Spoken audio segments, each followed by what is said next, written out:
Hey Mustangs, welcome to your Friday edition of the Daily Update. I'm Shelby Fishman. Let's get to the news. President Joe Biden addresses the nation in his first primetime address, 1 year after the coronavirus spread throughout the world. That story tops today's Mustang Minute. President Biden brings hope to Americans during his speech to the nation, saying that every state should allow all adults to get a vaccine starting May 1st. The president also stated that everyone will be able to celebrate the upcoming 4th of July holiday in person, not only celebrating our nation, but also independence from the pandemic. Biden gave his speech just hours after he signed a $1.9 trillion COVID relief bill. The number of families unaccompanied minors taken into custody at the U.S. southern border are spiking. New data shows unaccompanied minors entering the U.S. illegally is at the highest it's been in 21 months. However, nearly 60% of migrant families and children were able to be processed under U.S. immigration law. They also allowed many of them to seek asylum protection while they are in American communities. Rules regarding COVID-19 are changing in Texas. SMU-TV's Rangel has more about how a new executive order could affect the Hilltop. Hey Mustangs, I'm Rangel, and welcome back to Coronavirus on the Hilltop. Texas's mask mandate is officially gone. On Wednesday, Governor Greg Abbott's executive order to remove it began. With or without masks, COVID-19 is still here. SMU Dr. Arthi Krishnan explains what you should know about the new executive order. I know with the mask mandate being removed, it puts the onus of responsibility on the individual rather than the community as a whole. The burden of COVID is reducing, but it's not negligible. It's still out there. We have new variants that are spreading through the community currently. So there's still some unknowns out there. COVID has not gone away. It's not completely gone. So I think masks are still important. As an individual, it's your right to choose to wear a mask or not. But knowing that COVID is still around, I think wearing masks is in the best interest to yourself and the community. Even if social distancing is happening, it's still good to wear a mask, particularly indoors and outdoors when there's going to be large gatherings. Incidences where you can go without a mask. The CDC has just released that people that have received the vaccination, you can be mask-free with other people indoors that have also been vaccinated.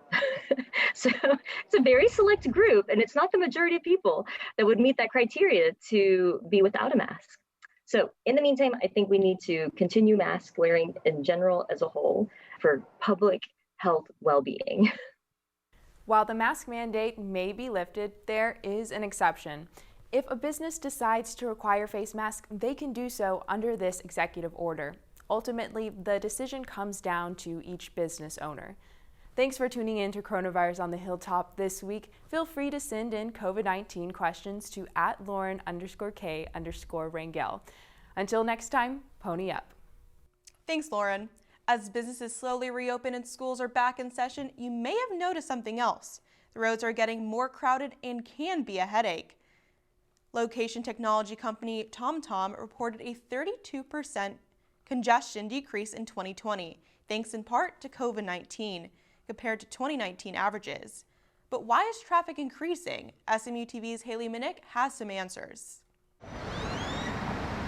I've noticed some really crazy traffic. I don't know if it's because of the COVID vaccine or if it's just everybody trying to get places, but it has been pretty insane.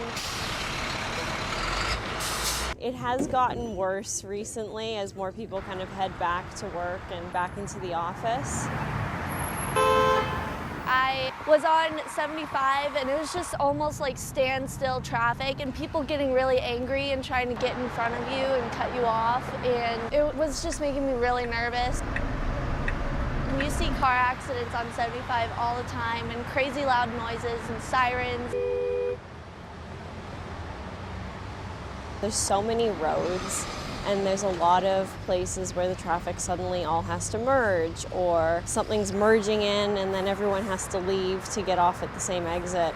For SMU-TV, I'm Haley Minnick. The The location tech company TomTom also reported that Thursday is the worst day of the week to travel during rush hour.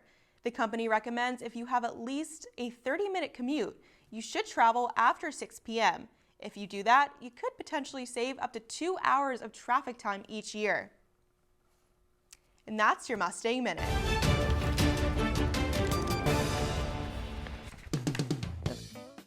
SMU-TV because I really like the people. That's why Rachel and I started doing Real Talk in the first place, is because we didn't want to, when Basic ended, we wanted to keep going with SMU-TV because we really liked seeing everyone and we really liked working, and we thought this was a great way to just continue to be involved in the journalism school. Currently the executive producer of SMU-TV, which means I produce and I teach all of the positions to the basic students as they come in.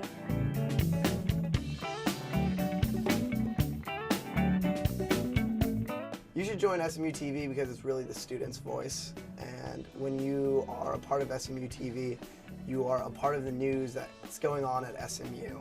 It's more than just saying what's happening, but you're contributing to the whole production.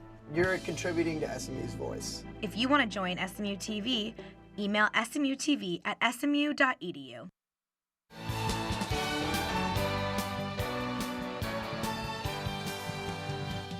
Get used to the clouds, Mustang, because they're sticking around for most of the weekend.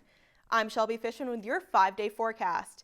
Just so you know, it'll be a bad hair day on Friday. It'll be windy and humid.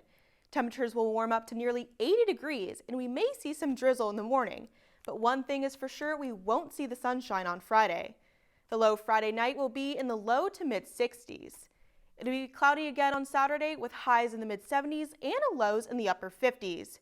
There's a 70% chance of rain and possibly a strong storm Saturday night into Sunday.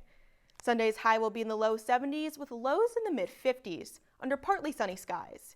By Monday, we'll finally see the sun, Mustangs. The high will be in nearly 80 degrees with lows around 57 degrees. Tuesday, a few clouds will roll in, but it will still be a pleasant day. We will see temperatures in the 80s and lows will be in the mid to upper 50s.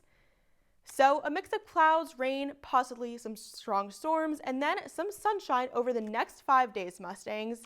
Be weather aware Saturday night and into Sunday, and don't forget to spring those clocks forward this weekend as daylight saving times begin. That's your 5-day forecast. I'm Shelby Fishman. I'm Lauren Rangel, and this is your weekly roundup. President Biden is signing a $1.9 trillion economic relief package. He signed it on Thursday, marking exactly 1 year since the World Health Organization declared COVID-19 a pandemic. The plan includes $1,400 stimulus checks, plus additional money for the jobless and an expansion of the child tax credit. Americans could start seeing checks arrive in their bank accounts this weekend.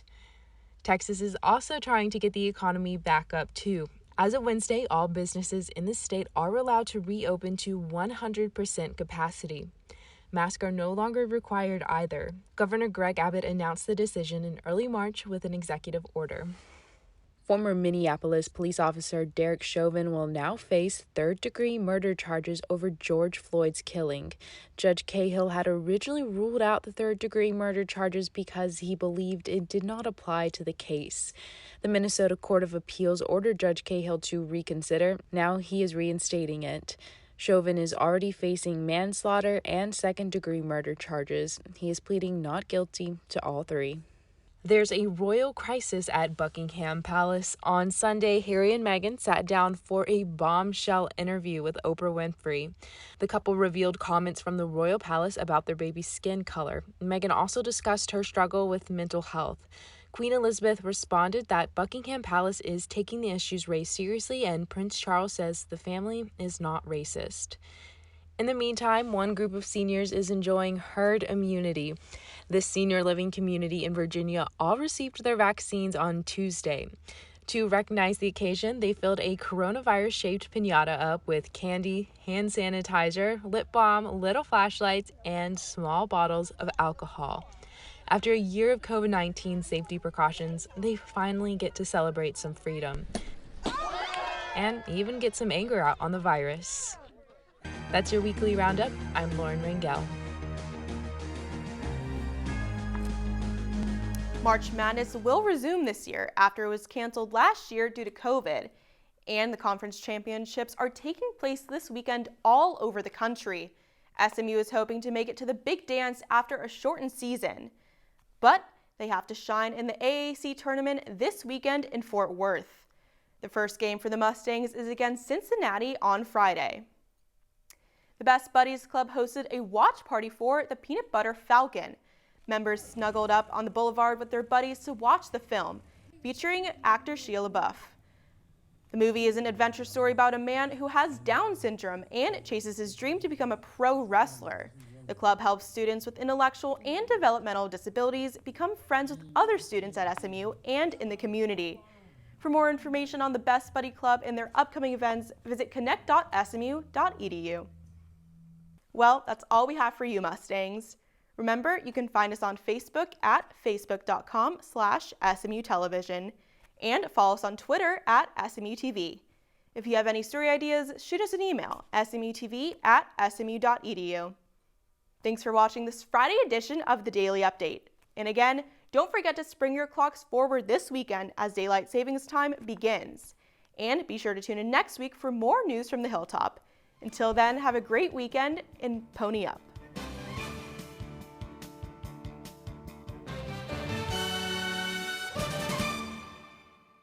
SMU-TV and the Division of Journalism want to thank our underwriters, North Park Center in Dallas, Javier's Gourmet Mexicano on Cole Avenue, and Advance ER off West Lovers Lane.